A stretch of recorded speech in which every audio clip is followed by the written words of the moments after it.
Good morning, welcome to my channel ঋতুজ life and passion. সকাল সকাল চলে এসেছি তোমাদের সামনে একটা নতুন দিন নিয়ে, নতুন একটা ব্লগ নিয়ে। আজকে আমরা উঠে পড়েছি ঘুম থেকে। এবারে উঠে বিছনা ফিছনা সব গোছানো কমপ্লিট হয়ে গেছে। ওদিকে রিচুকে একটু ব্রেকফাস্ট করিয়ে বার করে দিয়েছি, দাদুর সাথে ঘুরছে। আর আমি এখানে রান্নাঘরে এখন ঢুকবো, আমাদের নিজেদের ব্রেকফাস্টের প্রিপারেশন করব। তারপর সুমন একটু বেরোতে পারে ও নিজস্ব কিছু কাজে। তো চলো, দিনটা এইভাবে আমরা শুরু করে দিলাম। আজকে ঠান্ডাটা কমই আছে, কিন্তু ওয়েদারটা খুব হালকা হালকা রোদ। আর বাকিটা পুরোটাই মেঘলা, কড়া রোদ্দুর নেই, যার জন্য মনটা ফুরফুরে থাকছে না। কড়া রোদ্দুর উঠলে পরে মনটা অনেক বেশি ভালো লাগে। যাই হোক, চলো দিনটা শুরু করে দিলাম। এখন বাগানে চলে এসেছি। বাগানে এসে এখন ফুলগুলোকে দেখছি, মনটা ভালো হয়ে যায়। সকাল সকাল উঠে বাগানে চলে এলে এই ফুলগুলোকে দেখলে পরে এক তো হালকা রোদ আছে, রোদটাও গায়ে লাগে, প্লাস ফুলগুলোকে দেখলে মনটা ভালো হয়ে যায়। তাও বাগানে এখন ঠিক মনের মতো করে যত্ন করে উঠতে পারছি না, টাইম ম্যানেজ করে উঠতে পারছি না। সংসারের কাজ, ছেলের সব কিছু কেয়ার করা, তাছাড়া বাগান, তো এইগুলোকে সবকটাকে ব্যালেন্স এখনও করে উঠতে পারছি না। জানি না কতদিনে ব্যালেন্স করব, বাট আপ্রাণ চেষ্টা করছি ব্যালেন্স করার। বাগানটাকে আবার আগের মতো করে সুন্দর করে তোলার, আমার মনের মতো করে।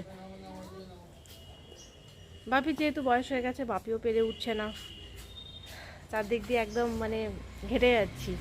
চলো, যেটুকুনি যা আছে সেটুকুনি তোমাদের সাথে শেয়ার করি।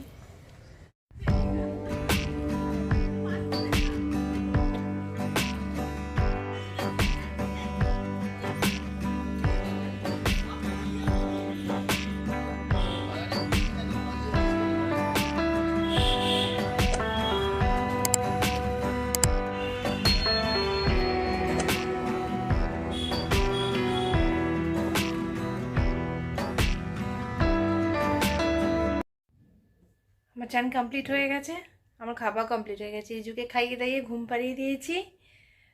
এখন সুমনও বেরিয়ে যাবে, সেই জন্য এখন আমার নিজস্ব যে কাজগুলো আছে সেগুলো সেরে ফেলবো।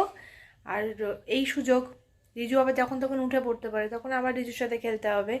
সেই জন্য দৌড়ে দৌড়ে এগুলো কাজগুলো সেরে নিই। খাওয়া দাওয়া হয়ে গেছে, আমার কাজ এবেলার মতো কমপ্লিট হয়ে গেল। দুপুরবেলার টাইমটুকুনি আমার নিজের জন্য পুরোপুরি।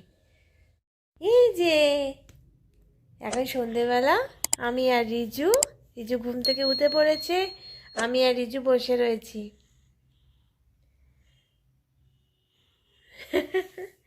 রিজু আজকে চুলগুলো সব কেটে দেওয়া হচ্ছে। রিজু আজকে সব চুল নেজু নেজু হয়ে গেছে। এখন আমাদের সন্ধ্যের টিফিন সব কমপ্লিট হয়ে গেছে, এখন ডিনারের পালা। তো আমরা দুজনে এখন বসে আছি, আমাকে ছাড়বে না, ধরে রেখেছে। আমাকে যেতে হবে রান্নাঘরে, ডিনারের প্রিপারেশান করতে হবে, কিন্তু কিছুতেই রিজু ছাড়বে না। এখন আমার সাথে ওর সাথে আমাকে বসে থাকতে হবে। কি আবদার! আমার কাজ না করলে চলবে? দেখি, একটু হাই করে দাও সবাইকে, একটু হাই করে দেবে না সবাইকে?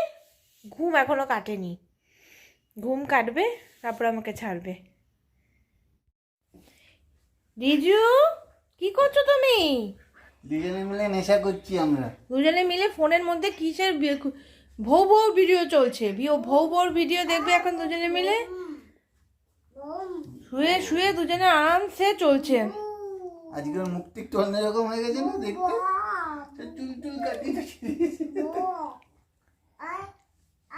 সব চলে গেছে, সবাই চলে গেছে, সবাই চলে গেছে, দেখেছিস? রিজু একটু কাউকে হাই করে দেয় না। বাবা একটু হাই করে দে, বাবা একটু হাই করে দে। বম তো হবে, বম হবে। বাবা এদিকে দেখা, এদিকে দেখা, এদিকে। এখানে ছেলের জন্য একটুখানি সুজি বানিয়ে নিচ্ছি। কোনো কিছু খেতে চাইছে না, নতুনত্ব সব খাবার করে খাওয়াবার চেষ্টা করছি। সেজন্য দেখি ওদের মুখ পাল্টে নানান রকমভাবে খাওয়াই। তাদের যদি কিছু খায়, খাওয়ার প্রচণ্ডভাবে অরুচি হয়েছে।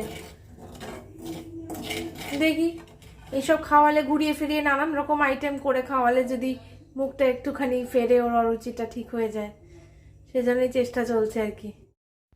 রাত হয়ে গেলে কি হবে, রিজুর এখনো খেলা শেষ হয়নি। রিজু ওই ঘরে বাবার সাথে এখনো চালিয়ে যাচ্ছে, কিন্তু আমার তো প্রচণ্ড ঘুম পেয়ে গেছে, আমাকে তো ঘুমাতেই হবে। তাই আমি আমার বিছনা করে ঘুমিয়ে পড়বো। রিজু ওর বাবার সাথে যা খুশি যতক্ষণ খুশি খেলে ঠেলে তারপরে এসে ঘুমাক। তো চলো আজকের দিনটা এইভাবে কাটালাম। ভিডিওটা আজকে এখানেই এন্ড করব। কালকে আসছি নতুন একটা ব্লগ নিয়ে। তোমরা লাইক শেয়ার কমেন্ট করো, সাবস্ক্রাইব করে দিও চ্যানেলটাকে। আর ভিডিওটা একটু স্কিপ করে দেখো না, পুরো দেখো, তাহলে ভালো লাগবে। চলো টাটা, গুড নাইট।